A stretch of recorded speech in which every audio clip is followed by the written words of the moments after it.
Hello to all friends, कसे आहात सगळे? रेडिओ MPSC गुरु ऐकताय ना? Radio MPSC Guru spreading the knowledge powered by spectrum अकॅडमीमध्ये मी प्रिया तुम्हा सगळ्यांचं स्वागत करते. चला तर मग मित्रांनो, आजच्या दिवसाची सुरुवात एक सुंदर आणि प्रेरणादायी विचार ऐकून करूया. ऐकूया आजचं विचारधन. सुरुवात कशी झाली यावर बऱ्याच घटनांचा शेवट अवलंबून असतो. हे होतं आजचं विचारधन. चला तर मग ऐकूया आजचं दिनविशेष. दिनविशेष या सत्रात आपण जन्म, मृत्यू आणि काही महत्त्वाच्या घटना ज्या इतिहासात अजरामर झाल्या आहेत अशा घटनांविषयीची माहिती घेत असतो. म्हणजेच काय, आत्ताचा क्षण पुढच्या सेकंदाला इतिहास होत असतो. यातले काहीच क्षण जगाला विशेष म्हणून अजरामर होतात. जाणून घेऊया आजच्या दिवसाची विशेष गोष्ट आजच्या 16 एप्रिलच्या दिनविशेष या सत्रात. आजच्याच दिवशी 1853 साली भारतातील पहिली रेल्वेगाडी बोरीबंदर ते ठाणे या लोहमार्गावर धावण्यास सुरुवात झाली होती. भारतीय उपखंडातील पहिली ट्रेन 16 एप्रिल 1853 रोजी मुंबईच्या बोरीबंदर ते ठाण्याकडे गेली. या गाडीत 400 प्रवासी होते, तर या गाडीने 34 किलोमीटर अंतर पार केले होते. उद्घाटनाच्या प्रवासाला 21 तोफांची सलामी मिळाली. आज भारतीय रेल्वे दररोज सुमारे 11,000 गाड्यांची धावती असून यामध्ये किमान 7,000 पॅसेंजर प्रवास करतात. आजच्याच दिवशी 1848 साली ब्रिटिशकालीन भारतातील मद्रास येथील समाजसुधारक राव बहादूर कुंदुकुरी वीरेसलिंगम पुंतलू यांचा जन्म झाला.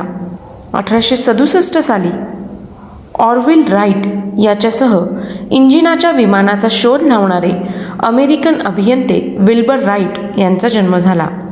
त्यांचा मृत्यू 30 मे 1912 रोजी झाला. आजच्याच दिवशी 1922 साली मुळशी सत्याग्रह सुरू झाला.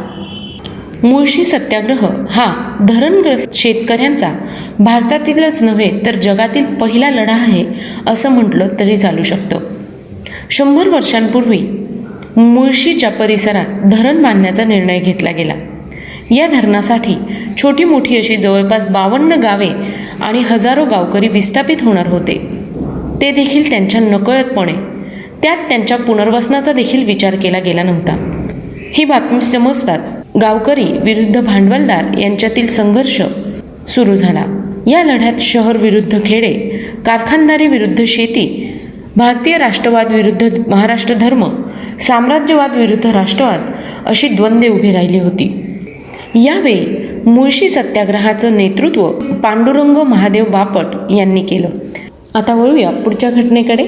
आजच्याच दिवशी 1948 साली राष्ट्रीय छात्र संघाची म्हणजेच NCCची स्थापना करण्यात आली.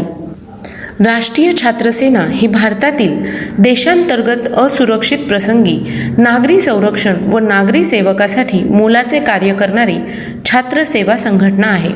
26 नोव्हेंबर 1948ला विशेष कायदा मंजूर करून NCCची स्थापना करण्यात आली. देशातील बहुतेक शाळा व महाविद्यालयांमधून ही योजना राबवली जाते. त्या अंतर्गत सैन्याविषयी आवड निर्माण करणारे विविध कार्यक्रम घेतले जातात.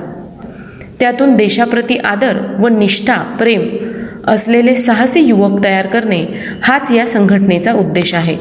आजच्याच दिवशी 1972 साली केप कॅनव्हेरॉल, फ्लोरिडा येथून अपोलो 16 या अंतराळ यानाचे प्रक्षेपण करण्यात आले. 1999 साली चालकरहित निशांत विमान जमिनीवरून हवेत मारा करणाऱ्या त्रिशूल क्षेपणास्त्राची चंडीपूर येथे चाचणी करण्यात आली. 1995 रोजी निवडणूक आयुक्त TN शेषन यांना ऑनेस्ट मॅन ऑफ इयर हा पुरस्कार प्रदान करण्यात आला. 1934 मध्ये केंद्रीय पेट्रोलियम मंत्री तसेच रेल्वे राज्यमंत्री राम नाईक यांचा जन्म झाला. दिवशी 1924 साली भारतीय राजनयिक मदनजीत सिंग यांचा जन्म झाला. 1889 मध्ये विनोदी अभिनेता, दिग्दर्शक आणि संगीतकार चार्ली चॅप्लिन यांचा जन्म झाला. चार्ली चॅप्लिन हा मूकपटांमध्ये अभिनय करणारा इंग्लिश अभिनेता, दिग्दर्शक आणि संगीतकार होता. विनोदी ढंगाच्या मूकाभिनयासाठी त्याची विशेष ख्याती होती. अभिनयासोबतच तो मूकपटांचे लेखन आणि दिग्दर्शन सांभाळत असे. तसेच संगीतही रचत असे. पहिल्या महायुद्धाच्या अगोदरच्या काळात तो जगभरातल्या सर्वात प्रसिद्ध सिनेताऱ्यांपैकी एक होता. चार्ली चॅप्लिन यांचा मृत्यू 25 डिसेंबर 1977 साली झाला. आजच्याच दिवशी 1942 साली विल्यम्स F1 रेसिंग टीमचे स्थापक फ्रँक विल्यम्स यांचा जन्म झाला. 1961 साली भारतीय वकील आणि राजकारणी जर्बोम गॅमलिन यांचा जन्म झाला. 1978 मध्ये मॉडेल आणि हिंदी चित्रपट अभिनेत्री लारा दत्ता यांचा जन्म झाला. 1963 मध्ये पाकिस्तानी क्रिकेटपटू सलीम मलिक यांचा जन्म झाला. 1972 मध्ये स्पॅनिश लॉन टेनिस खेळाडू कोंचिता मार्टिनेज यांचा जन्म झाला. 1756 मध्ये फ्रेंच खगोलशास्त्रज्ञ जॅक्स कॅसिनी यांचं निधन झालं. त्यांचा जन्म 8 फेब्रुवारी 1677 साली झाला. 1850 मध्ये मॅडम तुसा वॅक्स म्युझियमच्या संस्थापिका मेरी तुसा यांचं निधन झालं. त्यांचा जन्म 1 डिसेंबर 1761 साली झाला. आजच्याच दिवशी 2000 साली कोल्हापूरच्या शिवाजी विद्यापीठाचे पहिले कुलगुरू तसेच शाहू महाराजांचे चरित्रकार अप्पासाहेब पवार यांचं निधन झालं. 1966 साली शांतिनिकेतनमधील जगविख्यात चित्रकार नंदलाल बोस यांचं निधन झालं. त्यांचा जन्म 3 डिसेंबर 1882 रोजी झाला.